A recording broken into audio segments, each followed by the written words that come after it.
Vous êtes tranquillement à une soirée au 16e étage et votre portable vous glisse des mains. Oh non! Vous le regardez désespérément tomber et en vrai physicien vous vous demandez mais à quelle vitesse il a bien pu impacter la voiture en bas? Pour répondre à cette question, il nous faut quelques informations supplémentaires. Et on va passer par des étapes intermédiaires. On va d'abord déterminer les équations horaires, c'est-à-dire la vitesse en fonction du temps et de même l'altitude en fonction du temps. Ce qui nous permettra par exemple de déterminer vitesse et altitude après 1 seconde et 3 secondes. Ensuite, on déterminera la durée de la chute. Et enfin, ce qui nous intéresse vraiment, la vitesse à l'impact sur la voiture qu'on supposera au sol. Donc première question, les équations horaires, c'est une question incontournable de la mécanique. Mais avant de rentrer dans le vif du sujet, il faut toujours passer par 4 étapes préliminaires. Première étape, le système, c'est-à-dire l'objet dont on étudie le mouvement, ici le smartphone. On pourra préciser assimilé à son centre de gravité. Ensuite, étape 2, le référentiel. On est sur Terre, donc on précise référentiel terrestre. Et on ajoute supposé galiléen pour dire que tout va bien. Troisième étape, le repère. Ici, on va le prendre vertical avec z égale 0 au sol et on va l'orienter vers le haut.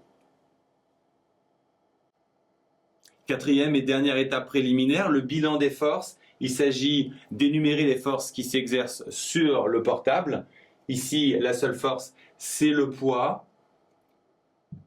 Vous pouvez préciser que c'est une force qui est verticale vers le bas, qui s'applique sur le centre de gravité et que son intensité c'est P égale mg. Ce sont des précisions qui seront appréciées par le correcteur. Vous pouvez également préciser qu'on néglige les frottements et cerise sur le gâteau, la poussée d'Archimède de l'air. Toutes les précisions en vert ici permettent d'avoir une rédaction irréprochable.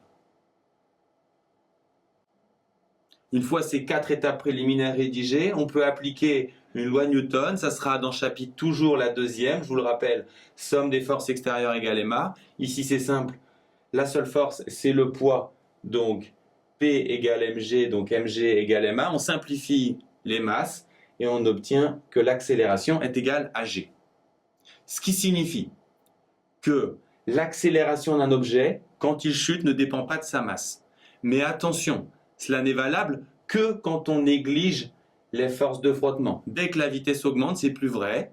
Et si vous voulez sentir intuitivement quand les frottements deviennent significatifs, tout simplement, quand vous êtes en voiture, quand vous êtes passager, vous passez la main à l'extérieur et vous allez sentir qu'avec la vitesse, les frottements augmentent. On a une équation avec des vecteurs, donc réflexe à avoir en mécanique, on passe en coordonnées pour simplifier les choses. Le repère ici, c'est simplement OZ, donc la seule coordonnée qu'on aura pour l'accélération, c'est AZ. Et comme G est orienté vers le bas, et l'axe OZ orienté vers le haut, on aura AZ égale moins G. Je vous rappelle qu'on cherche les équations horaires, c'est-à-dire la vitesse et l'altitude en fonction du temps. Et on a vu une formule qui relie accélération et vitesse. L'accélération, c'est la dérivée de la vitesse. C'est également valable, bien sûr, avec la coordonnée Z. Donc si on met en relation ces deux formules, on voit que la dérivée de la vitesse, c'est moins g. Donc on cherche la vitesse en fonction ou en connaissant sa dérivée, qui vaut donc moins g. Ce qui vous perturbe en général, ce sont les notations physiques. Ici, ça signifie dérivée de la vitesse en fonction du temps. Mais pour simplifier les choses, on va les reformuler en écriture mathématique pour mieux que vous visualisiez le problème. Si je cherche une fonction dont la dérivée est 10, avec un peu de réflexion, vous devez comprendre que cette fonction peut être 10x ou 10x plus 2, 10x plus 5, autrement dit 10x plus k. Ici, la variable c'est t. Donc, la fonction ne serait pas 10x plus k, mais 10t plus k. Et enfin, la constante n'est pas égale à 10, mais à moins g. Donc, la fonction doit être égale à moins gt plus une constante. Les constantes, en physique, sont notées avec des numéros. Il nous faut donc déterminer cette constante. Et pour ça, on va regarder les conditions initiales, moyen mémotechnique pour s'en souvenir. Les cons appellent les cons. Quelles sont les conditions initiales? Alors au départ, on n'a pas jeté le portable, il a glissé, donc la vitesse est égale à 0. Et si on regarde dans cette formule, si on remplace t par 0, on aura moins g fois 0 plus c1, autrement dit c1. C1 doit être égal à 0, la constante qu'on cherche est donc nulle, et donc Vz est tout simplement égal à moins gt. On a donc trouvé la première équation horaire, la vitesse en fonction du temps. On l'a trouvée à partir de l'accélération. Et de la même façon, avec les mêmes principes, on va trouver z, car Vz et z sont reliés par ces formules qu'on a vues. La vitesse, c'est la dérivée de l'altitude.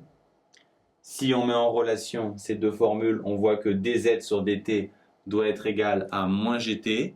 Donc on cherche la fonction z dont la dérivée vaut moins gt. Et à nouveau, pour simplifier le problème, on va passer en écriture mathématique. Si je vous dis qu'une fonction a pour dérivée 2x, vous devez penser à la fonction x carré. Si maintenant, je cherche une fonction dont la dérivée vaut x, x, c'est la moitié de 2x, donc j'ai envie de diviser par 2, et ça marche. Ensuite, si je cherche une fonction dont la dérivée vaut moins g fois x, j'ai multiplié par moins g, il suffit de multiplier par moins g ici. Et enfin, il faut se souvenir que notre variable n'est pas x, mais t. Donc si je cherche une fonction dont la dérivée est moins gt, ce sera moins gt carré sur 2 plus une constante.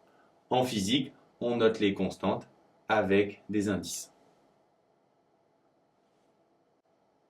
Bien sûr, vous ne mettez pas ces étapes sur votre copie, elles étaient uniquement là pour vous aider à comprendre. Finalement, ce qu'on cherche pour finir cette équation horaire, c'est cette constante.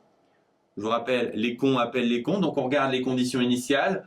Au début, z était égal à h, z0 égale h, ça c'est l'énoncé qui nous le dit. Et ensuite, si on regarde dans cette formule, avec t égale 0, on trouve moins g fois 0 plus c2, autrement dit c2. Donc la constante vaut h, et on a notre équation horaire. On a nos deux équations horaires, on va voir comment les utiliser dans la prochaine vidéo.